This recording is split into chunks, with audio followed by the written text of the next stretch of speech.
Bonjour tout le monde, bienvenue à ce nouveau rendez-vous de Folie douce. Ici Yvan Bugeaud. Dans quelques minutes à l'émission, je reçois Mike Santoro, notre collaborateur, qui va nous parler d'un autre sujet intéressant qui est de gagner la confiance en santé mentale. Il va nous expliquer tout ça dans quelques minutes. À l'Espresso et à l'Espresso allongé, Pierre nous amène un sujet qui est ces aliments qui boostent le cerveau. On apprendra à mieux connaître quels sont ces aliments. Et on a également en deuxième demi notre autre collaborateur, Yves Schofield, qui vient nous présenter une chronique sur la santé mentale. On va nous parler du Havre, une ressource à connaître justement à Montréal. Alors tout ça à l'émission dans la prochaine heure. On commence d'abord en chanson avec Annick Granger. La chanson s'intitule Jerry Can. Bienvenue chez nous.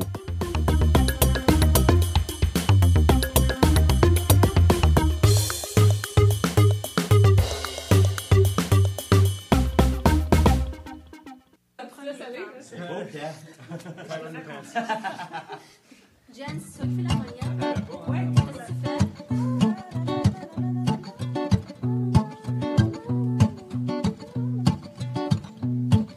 Marie Casey s'en est allée. Dans un banc de neige, on l'a retrouvée. Marie, t'aurais pas dû partir. Mais moi, quand je veux déguerpir, j'ai un cric, un jack s'il faut changer la roue, puis une jerrycan. Juste au cas où, j'ai un cric, un jack s'il faut changer la roue, puis une jerrycan. Juste au cas où, une tuque, des mitaines, deux paires de bas. Des allumettes, du chocolat.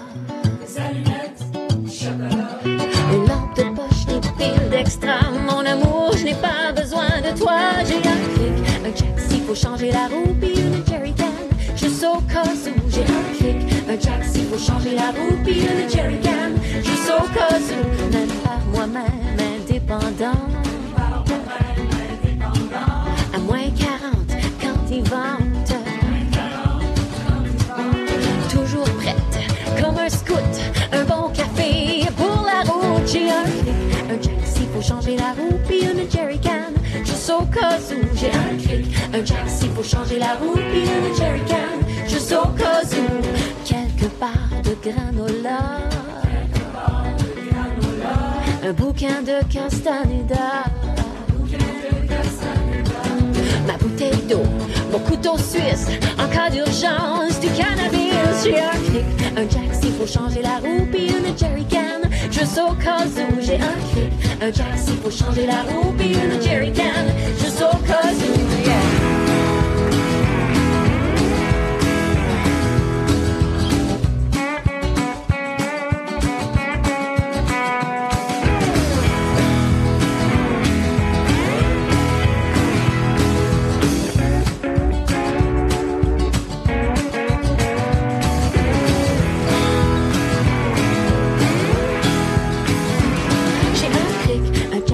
Changer la roue, puis une jerrycan.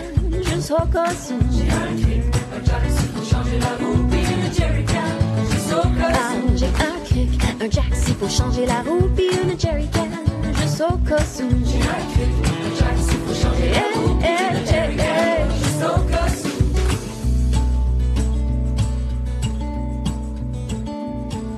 Ne t'inquiète pas, reste ici. Chez nous, je réchaufferai le lit.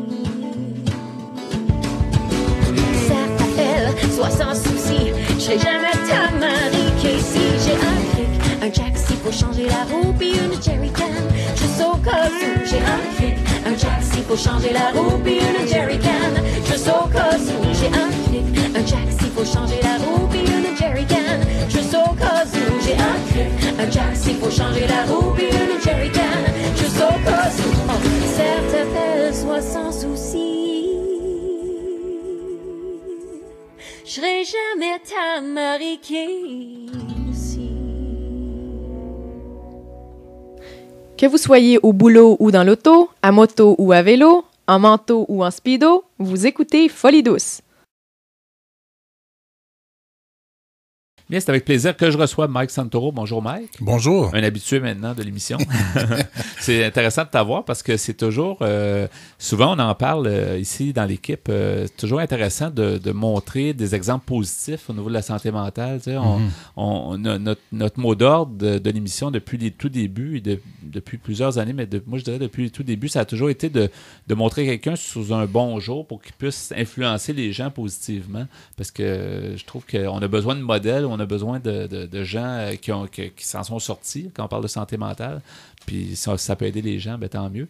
Et tu viens à l'occasion de nous présenter des sujets qui sont présentés dans le DVD que tu as produit, un DVD qui est disponible. Justement, on donnera les coordonnées à la fin de l'entretien. Les gens peuvent se le procurer justement par ton site. Aujourd'hui, on parle de gagner la confiance. Oui. Donc, gagner la confiance auprès d'autrui, tu veux dire, c'est ça? C'est ça, oui. Puis c'est une des choses qui est très difficile, je trouve, quand une personne est diagnostiquée avec une maladie mentale, puis on a des problèmes d'humeur, puis tout ça, souvent, quand on commence à se sentir bien, les gens autour ont de la misère à avoir confiance dans cette personne-là. Oui. Alors, ils ont peur que la personne soit pas à la hauteur, quoi, ou ils vont les laisser tomber, choses comme ça. Ou bien ils vont penser que la personne est pas capable de faire certaines choses ou d'avoir certaines responsabilités. Okay. Alors, moi, une des choses que j'ai faites premièrement, une des choses que j'utilise tout le temps, même aujourd'hui, que je suis très bien, quand je dis quelque chose, je le fais. Okay. Alors, puis avant de dire quelque chose, avant que je dis que je vais faire quelque chose, je m'assure à 110%, même 150% que je vais être capable de le faire. C'est sûr que s'il y a quelque chose qui est vraiment extraordinaire qui va arriver, il y a quelqu'un qui je sais pas, qui va mourir dans la famille ou whatever, c'est sûr, c'est des choses normales.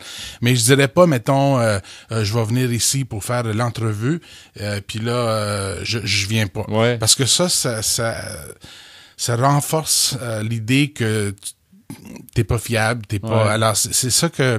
Alors ça c'est une chose que je fais tout le temps. C'est puis souvent les gens me disent oui mais si je me sens pas bien ce jour-là qu'est-ce que je fais? Mais si tu te sens pas bien, tu te sens vraiment pas bien, juste à appeler puis recéduler, mais pas, souvent on a la tendance comme personne qui a une maladie mentale, souvent moi dans le passé quand je me sentais pas bien, j'avais la tendance peut-être de rester loin, de pas appeler. Puis ça c'est quelque chose que j'ai vu que c'est mieux d'appeler. C'est mieux d'appeler. C'est mieux d'appeler. Peu importe ce qui arrive. C'est un peu Absolument. comme dans le monde tous les jours. On a un meeting au travail, puis on est en retard parce que, je sais pas, il est arrivé un problème avec la voiture. Ou on appelle, puis on dit, ben écoute, c'est un imprévu. C'est quelque chose, c'est un peu la même chose. C'est ça, puis faut pas le faire trop souvent, parce que si on appelle à chaque fois, là, c'est sûr que ça aide pas non plus. Alors, je reviens au point où je dis, avant de dire oui, je vais faire quelque chose, ou oui, je suis capable de le faire, faut que tu t'assures à 150% que tu vas être capable de le faire. Puis c'est comme ça, dans mon cas, c'est la façon que j'ai gagné la confiance des gens autour de moi. Les préjugés sont très forts au niveau des préjugés négatifs, en fait. C'est pas évident, là. Hein? Les gens, comme tu dis, que ce soit dans le milieu du travail, que ce soit, peu importe dans quel milieu, les gens ont peur de faire confiance à quelqu'un qui a eu des problèmes de santé mentale, qui essaie de revenir, ils se disent, ben, il est fragile, tout ça. Donc, c'est fort, les préjugés. Hein? Oui, c'est fort, mais en même temps, si on applique cette règle très simple que je viens de dire, à un moment donné, après une couple de mois, 6 mois, 1 an, les gens autour vont commencer à comprendre que, regarde, quand Mike dit c'est ça, qu'il va faire ça, il va le faire. Ouais. Puis tout l'aspect de la maladie mentale, puis toutes ces affaires-là, c'est pas quelque chose qu'ils regardent parce qu'ils savent que si je dis que je vais faire telle chose, ils savent que je vais le faire. Puis si je suis pas sûr, je vais dire je suis pas sûr. Puis si j'aime autant dire non que de dire oui, je vais le faire, puis après ça, pas être capable de le faire. Oui, avant de s'engager, dans le fond, avant de s'engager. Absolument. Puis ça ouvre des portes parce que quand on travaille comme ça, quand on est comme ça, ça ouvre des portes que ce serait pas ouvert autrement. Alors, parce que les gens commencent à comprendre autour que oui, cette personne-là est une personne qui garde sa parole. Quand il dit quelque chose, c'est ça. Je me souviens, à un moment donné, j'étais dans une réunion avec d'autres gens avec qui je travaillais, puis j'avais dit une telle chose.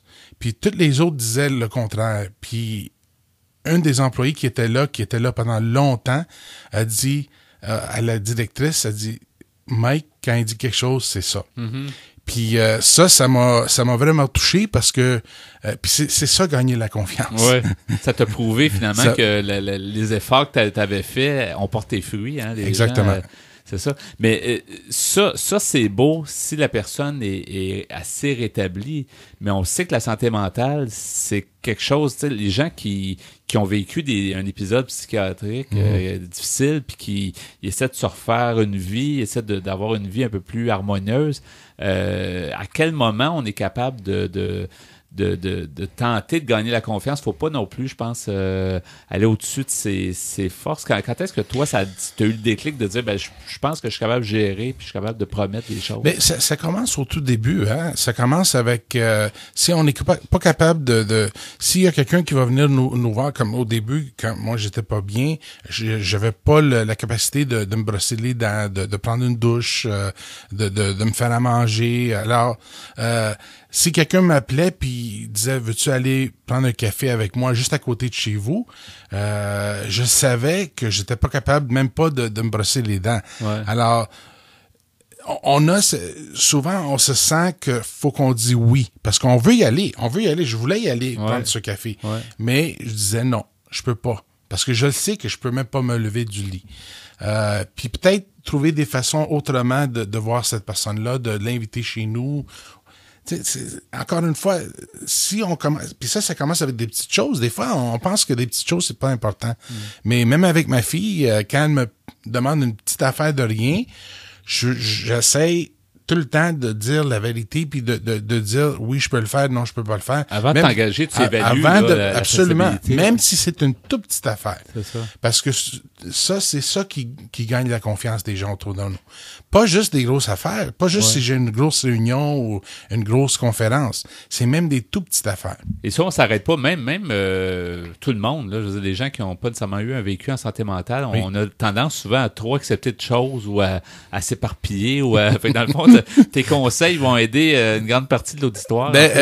On dit toujours, j'entends toujours dire que c'est plus difficile de dire non que de dire oui. Ouais. Quand quelqu'un vous demande quelque chose, c'est plus facile de dire oui, je vais le faire. Mais c'est plus difficile de dire non. Ouais. Alors, c'est sûr que c'est pas facile de dire, de faire qu'est-ce que je suis en train de dire. Ouais. Mais je trouve, pour moi, c'était très, très important. Parce que les gens ont commencé à avoir la confiance en moi et ils ont commencé à me truster, si je peux dire. Excusez-moi de l'anglisation, mais c'est ça. Puis ça, puis ça, c'était qu'est-ce que avec la confiance que les gens ont commencé à avoir dans moi, il y avait des opportunités que peut-être je serais pas là si j'étais pas une personne qui était comme ça. Dans ton expérience personnelle, gagner la confiance, c'est de ça dont on parle. C'est avec qui que c'est le plus difficile? Est-ce que c'est est-ce que des milieux, est-ce que la famille, est-ce que le milieu professionnel, est-ce que tu as vu des différences? Est-ce que Regarde, ça, c'est difficile avec tout le monde, hein. C'est sûr que si je commence un emploi, ça va prendre du temps avant que je gagne la confiance. Mais encore une fois, si il y a des petites affaires, puis je suis honnête avec moi-même puis avec les autres, puis quand je dis oui à une petite affaire, puis les plus grosses affaires vont venir plus tard, ça va montrer à l'employeur que je suis une personne qui est fiable. Donc, il n'y a pas de tu sais, on aurait des fois tendance à dire, c'est plus difficile de gagner la confiance des proches ou difficile de gagner la confiance mais il y a pas, dans le fond, c'est le même principe. C'est le même principe pour tout le monde, hein, que ce soit ma fille ou que ce soit ma femme ou que ce soit ma sœur ou que ce soit mon employeur ou mon voisin. Pour moi, j'applique ça à tout le monde. Ouais.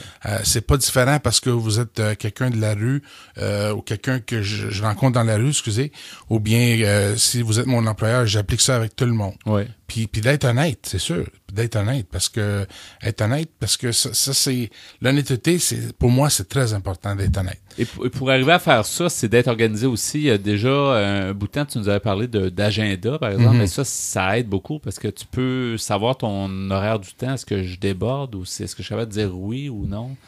à cause de ce qui sont mes priorités, dans le fond, c'est ça? Oui, ça tombe tout dans toutes les choses que je parle dans le 80-20, parce que c'est tout connecté ensemble. C'est sûr qu'on peut pas dire... si on dit oui, faut qu'on soit assez organisé pour être capable de savoir qu'on a le temps pour le faire. C'est sûr que ça tombe tout ensemble. Mais avant que je dise oui à quelque chose, c'est sûr que je vérifie mon agenda. Je vérifie si j'ai le temps de le faire, si je peux le faire, si ça rentre dans mon horaire. Alors tout ça, ça fait toute partie de qu'est-ce qu'on est en train de parler maintenant. Quand on dit aussi gagner la confiance, est-ce que ça peut avoir aussi un rapport au niveau amical ou, par exemple, quelqu'un qui trahit pas quelqu'un d'autre? Tu sais, des fois, on se dit, dans le fond, on parle de santé mentale, on veut pas nécessairement dévoiler tout ce qu'on a eu ou surtout au départ, là, tu sais, on cherche un nouvel emploi et on confie des choses à des gens. Gagner la confiance, c'est aussi ça, c'est de gagner la confiance, d'être capable de faire confiance en des gens, de pouvoir leur confier des choses, de pouvoir avoir confiance en eux. Il y a ça aussi, là.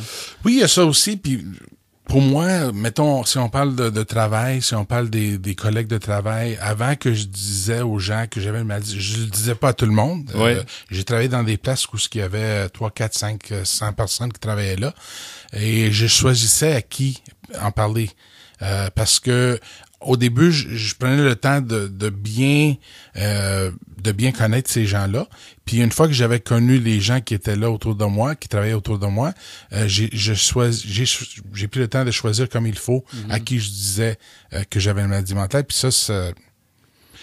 ces personnes-là devenaient partie de mon réseau. Ça peut devenir dangereux de trop le dire, justement, des gens qui sont pas prêts, puis il va y avoir des préjugés, puis ça peut juste envenimer des situations qui ont pas besoin d'être... C'est quelque chose c'est pas facile de parler de la maladie mentale. Il faut qu'on soit prêt d'en parler. Faut qu'on sache comment en parler.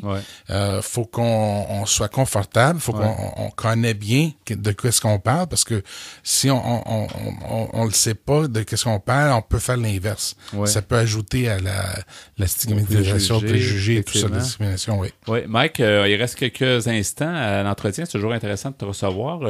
On veut rappeler aux gens que les gens peuvent te produire un DVD qui est accessible, qui peut être commandé en fait par ton site web, qui est histoiredemike.com, facile. Donc c'est ton histoire, puis en même temps c'est le nom du site. Le DVD, donc on y retrouve plusieurs chapitres. Oui, il y en a 21. Il y a 21 chapitres. Dans chaque chapitre, il y a beaucoup d'informations. Et on peut soit regarder le DVD, c'est un DVD qu'on peut regarder, c'est comme un film qu'on peut regarder au complet, ou bien on peut choisir les chapitres qu'on peut voir un à la fois. C'est ça, vraiment thématique par thématique, c'est intéressant. Puis aussi, faut garder en tête quand on regarde ce DVD-là, les chapitres, les scènes qu'on voit dans le DVD, c'est moi que j'étais pas bien.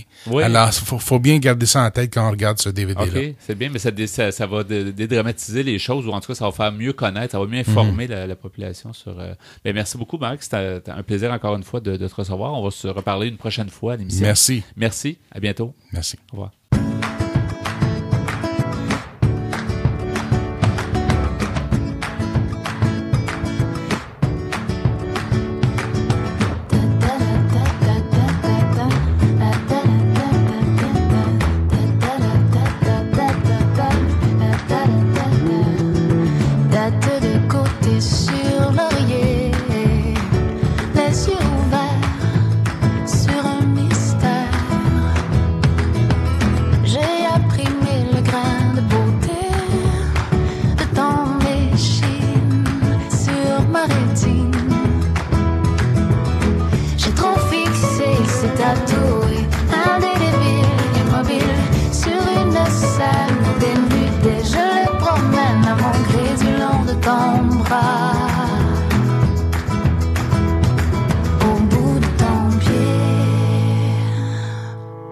Je cligne des yeux, il est encore là. Je cligne des yeux, il est encore là. Je cligne des yeux, il est encore là. Il est encore là. Je cligne des yeux, il est encore là. Je cligne des yeux, il est encore là. Je cligne des yeux, il est encore là. Il est encore là. Au creux de ton dos, je le capture. Je lui fais faire quelques figures.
demande à quoi tu penses, je dis à rien pour pas avoir l'air trop étrange.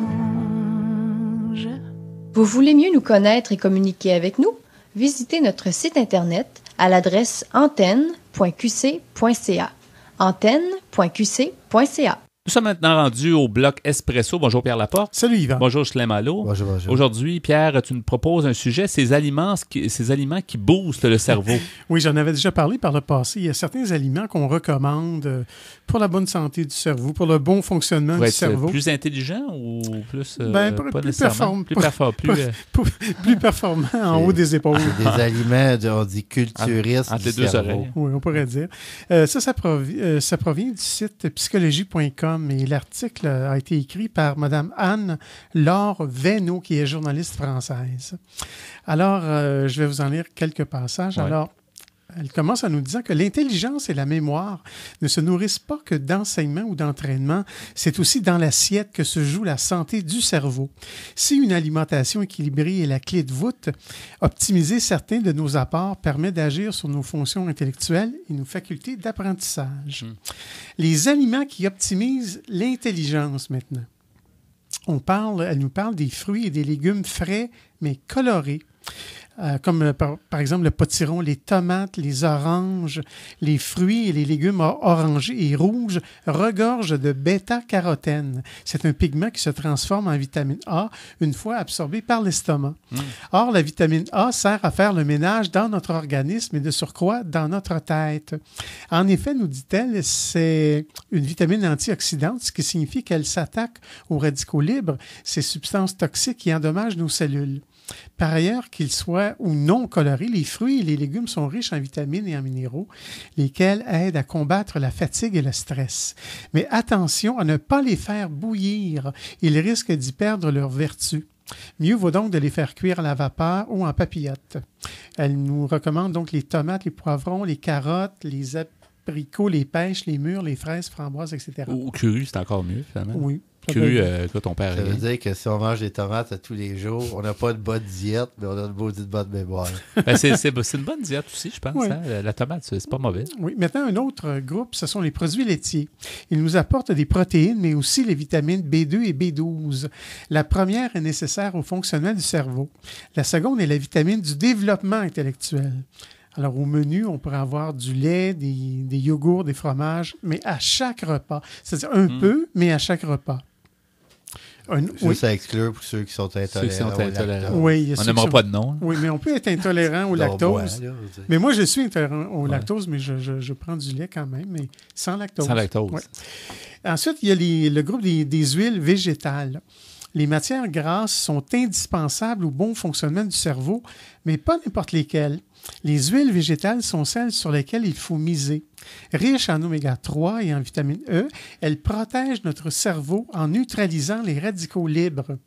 Au menu, par exemple, on pourrait avoir de l'huile de colza, de l'huile d'olive, de l'huile de pépins de raisin, de l'huile de noix, etc.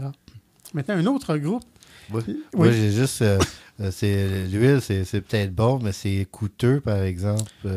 Ce type d'huile-là, c'est c'est vrai, oui. C'est pas donné à toutes les bourses, par exemple. Oui, mais certaines huiles coûtent plus cher, mais sont meilleures pour la santé. Oui, c'est vrai. Ensuite, on a le groupe des céréales complètes. Les glucides complexes, vitamines B, fer et zinc. Les produits céréaliers, de préférence complets, ont tous des produits stars du cerveau. Méfions-nous par contre des biscuits et autres pâtisseries industrielles. Ils sont bourrés de graisses saturées qui sont ennemis numéro 1 de la mémoire. Au menu, on pourrait nous proposer, bien sûr, il y a du pain, du blé, du riz, de l'avoine, des pâtes, des céréales, du petit déjeuner. Maintenant, les aliments qui stimulent la mémoire. Il n'y a pas d'aliments qui font oublier tes mauvais coups. Des fois, ça serait utile. Mais je pense qu'on va y arriver plus loin. Mais pour l'instant, ce sont les aliments qui stimulent la mémoire. On nous parle des fruits secs et oléagineux. Véritables concentrés d'énergie, ils sont riches en minéraux et en oligo-éléments, tels que le zinc. Or, une carence en zinc peut être à l'origine de troubles de l'apprentissage, de la pensée, de la mémoire et de l'attention. Au petit déjeuner ou en guise d'en-cas dans la journée, c'est-à-dire de collation. Hein. Ouais. Ils ne font pas grossir.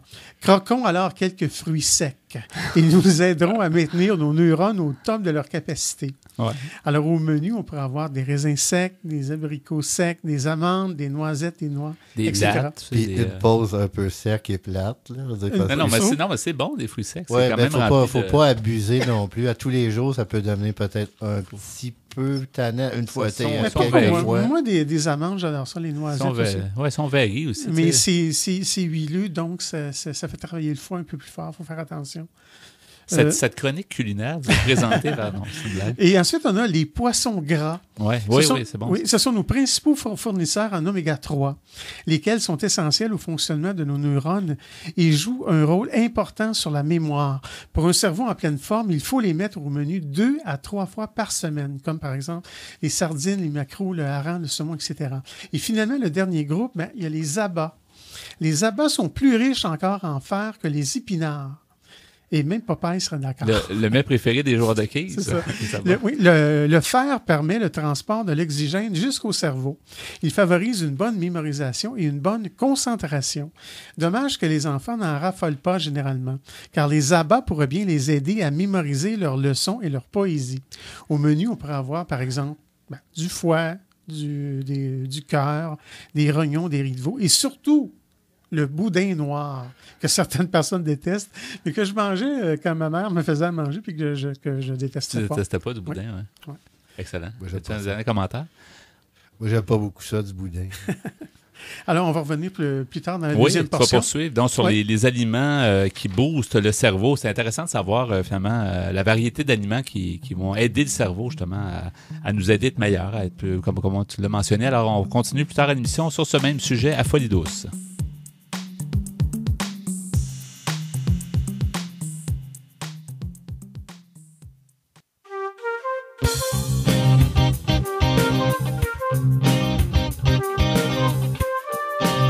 À venir dans l'émission Folie douce, notre collaborateur Yves Scofield nous parle de la ressource Le Havre. Aussi à l'Espresso allongé, nous poursuivons sur ces aliments qui boostent le cerveau. Vous entendrez depuis en chanson Ça pourrait aller mieux de Dupuis et La Seine de Chantal Archambault. Vous souhaitez réagir au propos de l'émission, vous désirez participer à Folie douce, vous avez des suggestions, écrivez-nous par courriel à l'adresse foliedouce@antenne.qc.ca ou téléphonez-nous au 514-990-9604. Vous écoutez Folie douce, l'émission hebdomadaire qui démystifie les problématiques de santé mentale depuis plus de 20 ans. De retour au micro dans quelques instants.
De retour au micro à Folie douce, qui vous renseigne sur les difficultés émotionnelles. J'accueille maintenant notre collaborateur Yves Scofield. Alors bonjour Yves. Bonjour Yvan. Bonjour, t'es déjà venu justement à notre émission Oui. de Folie douce dans le passé. Oui. Et tu vas venir à l'occasion de nous faire une collaboration justement pour nous parler de différents sujets qui ont un rapport avec la santé mentale ou des choses qui te passionnent ou qui ont attiré ton attention. Oui. Et cette semaine, tu vas nous parler d'une ressource particulière. Quelle est-elle? Oui, voici, c'est que j'ai fait connaissance, c'était le 13 septembre 2012. Oui. Il y avait une rencontre, c'est la 33e édition des retrouvailles pour le Centre d'écoute Le Havre, Oui. qui était un OSBL.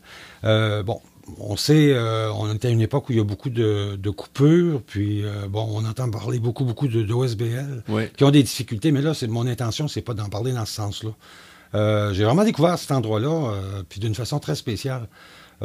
J'accompagne quelqu'un qui m'invite, je vais là, on est le 13 septembre, comme je l'ai dit un peu plus tôt, et j'ai des bénévoles autour de moi, puis je parle avec eux autres, puis je me rends compte vraiment que ce sont des gens qui vont chercher dans leur bénévolat au Havre, le centre d'écoute Le Havre, qui vont chercher beaucoup pour l'âme. J'ai vraiment été étonné. Ça m'a fait intérieurement un petit peu comme, j'ai comparé ça un peu comme une personne qui atteint le fond du baril, là, et puis découvre les AA ou les CA ou tout ça. Puis, il y a un endroit, c'est gratuit, on peut me recevoir, serrer la main, sourire, il y a du café, puis tout ça. Puis, j'ai eu exactement le même comme coup de foudre. T'as un coup de cœur, là, quelque chose qui t'a accroché. Oui, je me suis dit, ça vaut la peine, il faut en parler, puis mais c'est pas pour les sous. C'est juste pour dire, voici tout un organisme à but non lucratif qui travaille fort. C'est une ressource qui existe depuis longtemps aussi, qui est au centre-ville. Il me semble que j'ai déjà rencontré les gens du Havre, mais ça fait très longtemps. Là, Oui, effectivement, ils étaient... aujourd'hui, ils sont... tout à l'heure, je donnais l'adresse exacte, mais ils sont sur Sainte-Catherine, dans le bout de la station Boudry. Oui. Mais autrefois, oui, effectivement, ils étaient au complexe des Jardins. Oui. Toute l'histoire a commencé, d'ailleurs, autour de l'automne 76. Il y a des gens qui se sont rencontrés, puis on dit, comme on dit, sensibles aux difficultés qui vivent beaucoup d'hommes et de femmes dans la solitude et tout ça. Oui. Alors, ils se sont réunis pour réfléchir, puis ils se sont dit, il faut faire une action... Et finalement, avec l'aide des religieuses Notre-Dame du Bon Conseil, dans les années 76, ils ont décidé finalement de faire, et c'était au complexe des Jardins, cet endroit-là qui était un lieu d'accueil pour recevoir les gens. Là, il ne faut pas confondre, tout de suite j'en profite pour le dire, il ne faut pas confondre avec des lignes téléphoniques comme Suicide Action, des choses où on a vraiment une urgence, on doit intervenir. Tandis que le centre d'écoute Le Havre, lui, c'est plus l'écoute. Oui. D'ailleurs, j'ai quelques phrases, là, les bénévoles que j'ai retenues dans différents textes que j'ai trouvés sur Le Havre pour vous en parler. Oui. C'est ça, fait que finalement, en 76, le 1er mai 79, les démarches aboutissent et là, l'ouverture, le centre d'écoute Le Havre au complexe des Jardins a lieu. Et en 2007, il quitte le complexe des Jardins pour s'installer dans les locaux actuels qui sont, comme je le disais un petit peu plus tôt, sur la rue Sainte-Catherine-Est, au local 209, au 1260 rue Sainte-Catherine, je vais le dire tout de suite, Est, local 209 à Montréal. Ils sont ouverts à tous? Ils sont ouverts à tout le monde? Ils sont ouverts à tout le monde. Cependant, je regardais les statistiques, il y a plus de femmes que d'hommes. Ce sont majoritairement des femmes qui vont utiliser cette ressource. Oui. Oui. Ils sont ouverts autant hommes que femmes. Mais il y a des heures, c'est de 9h à 17h du lundi au vendredi, qui soit accueillent par le moyen téléphonique, par ligne téléphonique, ou en téléphonant toujours, mais on peut passer, il y a des locaux où on peut s'asseoir et parler. Et surtout, ce que tu nous dis aussi, c'est que tu as un coup de cœur justement pour le côté humain, la chaleur humaine, ou en tout cas le côté agréable peut-être de pouvoir... donc tu t'es senti bien, ou en tout cas tu as vu que l'ambiance était bonne. Là. Oui, j'ai vraiment été c'est ça, j'étais comme le seul extraterrestre, on pourrait dire. J'étais le seul qui n'était pas du Havre. Un intrus, un intrus, oui. J'ai été bien reçu, mais ça a été vraiment une découverte pour moi. Le Havre, pour commencer, le sigle, c'est le phare. Oui. Et on me disait, c'est l'emblème. Puis la raison, c'est... quand il y a des moments de doute et d'hésitation, on me disait, c'est le feu, c'est la promesse d'un port qui offre le repos où on peut être entendu, écouté. Ouais. Les statistiques sont assez impressionnantes, selon moi. Les bénévoles du Havre répondent chaque mois à quelques 500 demandes, appels téléphoniques ou visites sur place, comme j'expliquais tantôt. Autour de 2011, il y a eu une augmentation de 13% tout à coup. Et puis, aujourd'hui, le Havre répond à près de 5000 appels téléphoniques, puis reçoit quelques 300 visites à ses locaux. On me dit qu'en moyenne, il y a 22 personnes à chaque jour qui ont recours au Havre. Ouais. C'est vraiment... ça m'a touché beaucoup, je le répète encore une fois. On n'en parle pas assez de ces ressources-là aussi, non. Je trouve, Yves. Je trouve que on a souvent les grands noms on parle de grandes ressources, des choses comme ça. Tu parlais un peu des fois des lignes d'écoute, des choses comme ça, qui sont correctes, qui sont très utiles, oui. Mais en même temps, les ressources qui font leur petit bonhomme de chemin et depuis beaucoup d'années, là, finalement, qui, dans la collectivité, permettent à des gens peut-être de se sentir mieux, peut-être d'éviter le suicide, peut-être d'éviter la dépression, peut-être d'éviter plein de choses. Oui, il y a des gens qui téléphonent régulièrement. Oui, puis effectivement, peut-être d'éviter avant d'être rendu là et faire appel à un autre type d'appel de ligne, comme je le disais un petit peu plus tôt. J'ai été touché, j'ai cueilli des phrases laissées par des gens qui, entre autres, il y a une dame qui disait « Si vous saviez... alors, c'est monsieur, vous m'écoutez, vous, personne ne m'écoute, vous m'écoutez et je sens que vous êtes présent. Vous ne pouvez savoir comme ça fait du bien. C'est des petites choses comme ça. Il faut écouter les gens sans chercher à leur faire du bien malgré eux. Ouais. Tout le monde est ensemble. Eux, de leur côté, vont cueillir beaucoup de positivisme pour eux. Ils sont fiers, ils sont heureux. J'ai vraiment été entouré de gens là en forme. Ouais. Et de l'autre côté, il y a des gens vraiment, mais des gens seuls là, qui c'est important de dire un mot, qu'il y ait un espace accueillant, sans que ce soit de tracer la voie pour lui puis chercher des réponses. C'est simplement l'accompagner dans un cheminement. Avoir un peu d'attention souvent pour ces gens-là. C'est si peu, mais pourtant, voilà, ça existe. C'est le centre d'écoute Le Havre. Le numéro de téléphone, c'est dans le 514, c'est à Montréal, c'est le 982-0333. C'est ouvert du lundi au vendredi de 9h à 17h. Et voilà, ce sont des gens, autant du côté du conseil d'administration que du côté du bénévolat, ce sont des gens qui sont extrêmement bien, beaux et bons, autant en dedans qu'en dehors. Alors, ils font une belle écoute active aussi. Oui. J'ai vu autant, j'avais l'impression, je me disais, est-ce qu'il y a des gens ici qui reçoivent de ce service, entre guillemets? Oui. Et bon, c'est autant des gens qui sont heureux que d'être bénévoles que de dire, non, moi je suis un utilisateur. Mais non, c'était tous des gens, des bénévoles qui étaient heureux d'être bénévoles, qui veulent continuer à être bénévoles. C'est extraordinaire. C'était très, très bien. C'est vraiment intéressant. C'est une belle découverte, en tout cas une belle redécouverte pour moi, parce que c'est drôle, parce que tu me rappelles cet organisme-là, que j'avais complètement oublié, mais on n'entend pas beaucoup parler finalement sur les ondes ou dans les médias, mais maintenant que tu en parles, je sais que... Un simple coup de fil et l'oreille est là. Oui. Yves, il reste quelques minutes à l'entretien. Oui. J'aimerais que tu, rapidement, peut-être, parce que tu collabores à l'occasion à nos émissions, qu'est-ce qui te passionne dans la vie ou quels sont les angles que tu veux aborder justement et que tu vas nous présenter justement à l'émission? Disons, grosso modo, qui je suis, grosso modo, j'aurais sûrement l'occasion à un moment donné d'en parler au fur et à mesure. Oui. Un peu plus. Disons que j'ai jeune, au début, j'ai travaillé dans le milieu hospitalier, j'ai travaillé en psychiatrie, je travaillais à Louis-Hippolyte Lafontaine, j'ai travaillé à Rivière-des-Prairies. Ouais. Ensuite, j'ai laissé la psychiatrie, l'université, puis j'avais besoin de règles écrites. J'étais dans des équipes pluridisciplinaires, je me souviens très bien, dans les années 70. Il y avait des conflits, des conflits de génération et tout ça. Et je me souviens très bien, le jeune homme que j'étais trouvait ça épouvantable parce qu'il n'y avait pas de règles écrites pour mettre en liberté une personne, finalement. Ouais. Alors, le jeune homme que j'étais était bien en maudit. Alors, il s'est dit, je vais apprendre les règles écrites. Qu'est-ce que c'est? C'est le droit. Alors, j'ai fait mon droit. J'ai pratiqué le droit. Et j'ai été malade. J'ai été malade, je le suis encore. Donc, tu as été avocat, tu as pratiqué comme avocat. Oui, j'ai pratiqué en droit criminel. Oui. Pourquoi? Parce que, la liberté, puis qu'est-ce que le bien, qu'est-ce que le mal, consensus social, le code criminel, la charte des droits, etc. et tout ça. C'est toujours comme une suite, finalement, logique à porter une main à une personne qui est malade en milieu psychiatrique ou en société, dire, voici, il y aurait très certainement de changer telle chose, ou de l'apporter, de l'écrire ou de le plaider. Mais, il y a une logique, là, ça se tient, là, tout à fait. En société, avec les gens. Oui. Il y a beaucoup d'amour là-dedans.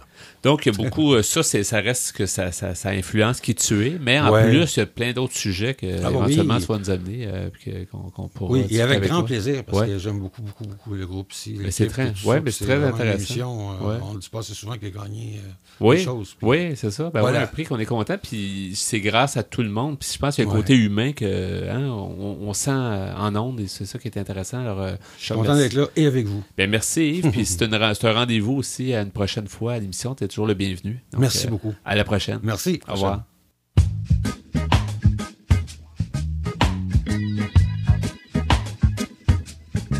J'ai l'air d'aller, ça va, mais ça pourrait aller mieux. J'ai l'air de rien comme ça, mais prends-moi au sérieux.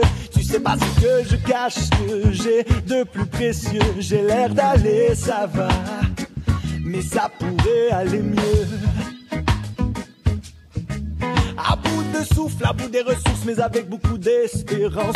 Au bout du rouleau, à bout des boulots qui ne demandent pas d'expérience. Mais quand je chante, j'ai l'impression qu'il y a de quoi qui change.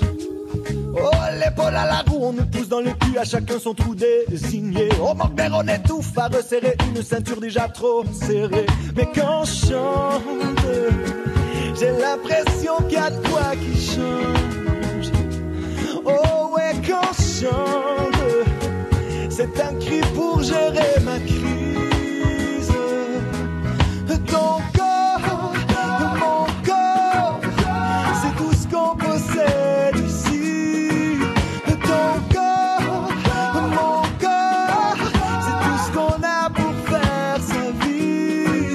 Ton corps, mon corps, c'est tout ce qu'on possède ici. Dans le fond de ton corps, de mon corps, y a quelque chose qui nous relie.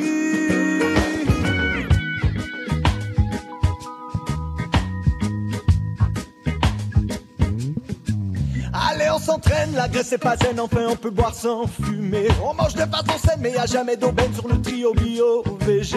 Mais quand je chante, j'ai l'impression qu'il y a de quoi qui change. Oh, demeurez avec nous au retour de la pause dans le but de vous informer. À la semaine prochaine, mais restez à l'antenne, continuez de nous écouter. Merci d'être fidèles, on va prendre vos appels. Écrivez-nous ce que vous pensez. Si la tendance vous maintient, il fera beau demain. Encore une autre belle journée. Pour ton corps, mon corps, c'est tout ce qu'on possède ici. Ton corps, mon corps, c'est tout ce qu'on a pour faire sa vie. Ton corps, mon corps, c'est tout ce qu'on possède ici. Dans le fond de ton corps, de mon corps, y a quelque chose qui nous relie.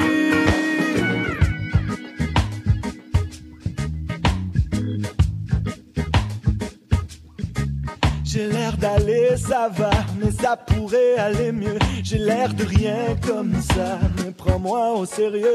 Tu sais pas ce que je cache, ce que j'ai de plus précieux. J'ai l'air d'aller, ça va, mais ça pourrait aller mieux. Vous désirez communiquer avec l'équipe de Folie Douce par téléphone? Rien de plus facile. Composez le 514-990-9604. De retour au micro, donc, avec Pierre Laporte et Ghislain Malo pour notre espresso allongé. Bonjour. Salut, Pierre, Yvan. encore une fois, et Ghislain. Bonjour. On poursuit sur ces aliments qui boostent le cerveau. Oui, toujours selon un article écrit par Mme Anne-Laure Venneau, qui est journaliste française, Oui. publié sur le site internet psychologie.com. Et elle nous parle maintenant des aliments qui améliorent la concentration. Donc, par exemple, le chocolat. Elle nous dit que le cerveau aime le sucre, le glucose. Il ne faut donc pas l'en priver. Donc, avis à ceux et celles qui suivent un régime. Pour autant, il faut apprendre à le consommer avec modération et avec bon sens. Vous avez envie de sucrer? Donc, allez-y fort pour le chocolat. Allez-y fort avec le chocolat, nous dit-elle. Parce qu'il est riche en théobromine et en théophiline. Chocolat foncé, en fait. Chocolat noir presque, hein? Ou chocolat avec un taux de chocolat qui est assez... c'est meilleur, je pense. Oui, en fait, elle nous dit que le chocolat noir est à partir de 70% de cacao. C'est ça. Mais les deux substances que je viens de vous mentionner font du chocolat un stimulant du cerveau par excellence, c'est-à-dire la théobromine et la théophiline. C'est aussi un très bon anti-stress, ce que j'ignorais. Ouais, sauf pour ceux qui ont du diabète, parce qu'il faut toujours faire attention parce que le chocolat... C'est ça, mais les diabétiques peuvent en manger quand même, mais avec modération. Ouais. Oui, il ne faut pas que tu manges 2 lapins de Pâques non, parce que tu as de bonne mémoire, tu es excité pas mal. Mais elle nous dit que plus le chocolat est riche en cacao, meilleure sera la concentration. Alors, d'où son conseil, j'imagine, pour même du 90%, le chocolat foncé. Oui. C'est plus amer, là, mais oui, c'est amer. C'est quand même bon, là, ça dépend des goûts. Oui, elle nous parle aussi maintenant du thé vert et le guarana. Le thé vert regorge de catéchine, un puissant antioxydant. Consommé avec modération, il a des effets bénéfiques sur la vigilance, la concentration et la mémoire. Le guarana a la réputation de favoriser la vivacité d'esprit. Juste pour mon information, c'est quoi du guadara? C'est ça paye au scaba, en tout cas, comme mot. Il faudrait qu'on m'explique. Juste, elle va nous en parler. Là. Oui. Les Indiens d'Amazonie l'utilisent d'ailleurs pour ses vertus anti-stress, anti-fatigue et son pouvoir stimulant sur le système nerveux. Mais il ne faut pas en abuser car elle est aussi riche en caféine. Attention. Maintenant, le miel. Pour combattre la fatigue et le stress, le miel, tout comme les autres produits de la ruche, est un bon allié. Il est source de minéraux, d'oligo-éléments comme le magnésium, le potassium, le cuivre, etc., en vitamines B et C, et donc plein d'antioxydants. Il procure une sensation de bien-être propice à une bonne concentration. Maintenant, le romarin. Donc, pour finir, nous dit-elle, saupoudrez vos plats d'un peu de romarin. Les flavonoïdes qui le composent favorisent la circulation sanguine du cerveau et ont des propriétés stimulantes pour l'attention, mais aussi pour la mémoire. Moi, j'en mets pas souvent dans mes plats. Sont, peut-être que je devrais. Le romarin, apparemment, c'est très, très aimé avec l'agneau, entre autres. Il faut quand même dire qu'il faut aimer les aliments qu'elle mentionne. Si tu n'aimes pas ça, du romarin, c'est pas nécessaire d'en mettre. Oui, mais ce sont des suggestions. Maintenant, les aliments ennemis du cerveau. Oui. Une alimentation destinée à booster, comme on dit, le cerveau n'a de sens que si elle est couplée à une activité cérébrale quotidienne, comme un entraînement, par exemple, de type mots croisés, les fameux sudoku, que je ne fais pas, en tout cas, ou à une activité physique régulière et à un bon sommeil. Donc, c'est un ensemble de choses. Ouais. Au sein de notre alimentation, ce sont les graisses saturées qui occupent la première place sur la liste des ennemis du cerveau. On les trouve surtout dans le beurre, la crème et les charcuteries, c'est-à-dire les graisses d'origine animale. Mais c'est moins dans notre alimentation que dans notre hygiène de vie et notre environnement que se trouve le plus grand nombre des ennemis de notre cerveau. Il s'agit notamment de l'alcool, du tabac, des drogues et de la pollution, notamment celles liées aux métaux lourds comme le mercure ou l'aluminium, mais aussi celles causées par les pesticides et les additifs. Et finalement, gare aux carences qui témoignent d'une insuffisance dans notre alimentation et qui nuisent au bon fonctionnement de notre cerveau. Maintenant, en terminant, elle nous propose certains menus, par exemple. Oui. Pour le petit déjeuner, elle nous propose... Prenons des notes. Oui, donc, il y aurait le bol de lait demi-écrémé à la chicorée, un pain complet. Ça, c'est pas tout le pain au complet, mais un pain... moi, c'est plus le pain au complet. Un pain riche, oui, en plusieurs céréales. Oui, c'est ça. Ouais. Et le beurre frais, quelques fruits secs, de l'orange pressée. Pour le dîner, il y aurait la salade de tomates, de noisettes concassées avec une vinaigrette à l'huile de colza, pavé de saumon en papillote au sel de Guérande. Ça fait de la bonne nourriture. Le problème, tu as de bonne mémoire, mais tu as pris pas mal de kilos en mangeant tout ça. Peut-être pas, mais tu es moins riche que tu étais. Ensuite, il y a la compote de pommes bananes maison pour dessert. Et pour le souper, il y aurait le potage de légumes frais de saison, des œufs sur le plat, du yaourt nature sucré, assiette de fruits rouges comme dessert, pain complet encore une fois, et ça pourrait être simplement de l'eau. Ouais. Et maintenant, exemple de type de menu spécial, examen. qu'elle appelle comme ça. Pour le petit déjeuner, thé vert légèrement sucré, pain complet et beurre frais, yogourt nature au miel, orange pressé, jambon blanc dégraissé et décoiné. Et au dîner, assiette de crudité avec une vinaigrette à l'huile de colza, cuisse de poulet grillée, ratatouille niçoise, pain complet et fromage brie, semoule aux fruits secs, eau.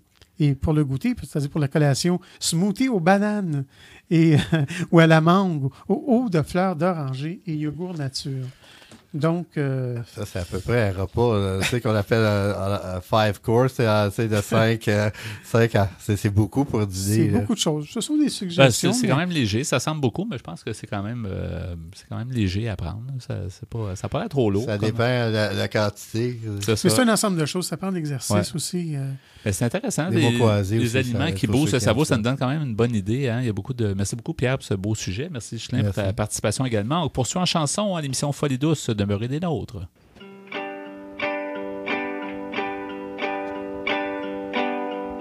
J'ai mal de tous ces yeux qui regardent par les trous de la clôture de ma cour. C'est si facile pour eux de trouver des mots pour s'expliquer la vie des autres.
marcher devant et poser nu sur une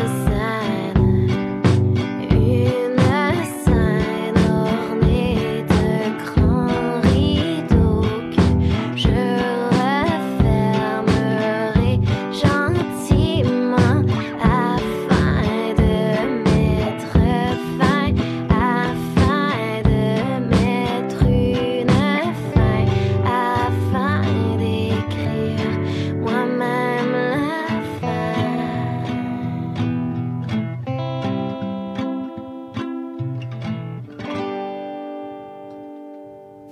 Vous syntonisez l'émission Folie douce, celle qui vise à changer les perceptions négatives reliées au monde de la santé mentale. Quelques secondes pour terminer cette émission de Folie douce. Encore une heure qui a passé trop vite. On s'amuse beaucoup. Puis ça nous a mis l'eau à la bouche en plus, Pierre. Ouais, ça donne faim. C'était intéressant avec tes différentes recettes. Alors, Ghislaine Malo et Pierre, votre choix musical, Ghislaine, on va faire ça ensemble. Donc, en début d'émission, on a écouté Jerry Can. De Annick Granger. Oui, on a écouté À quoi tu penses? De la passée à notre émission.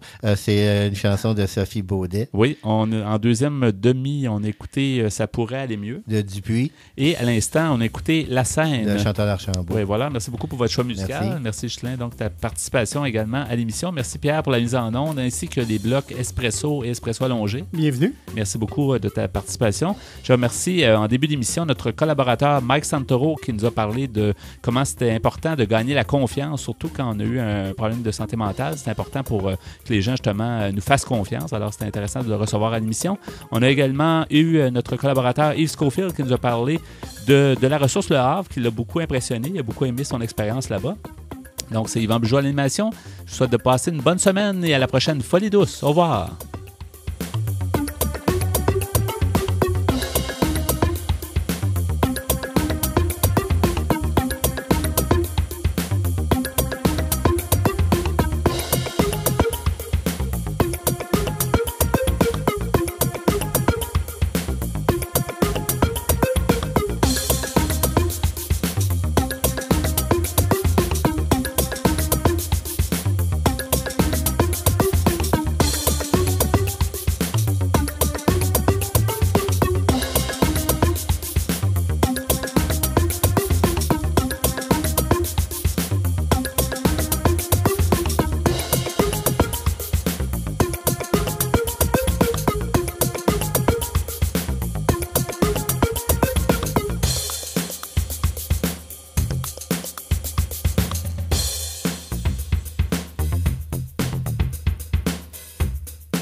Bop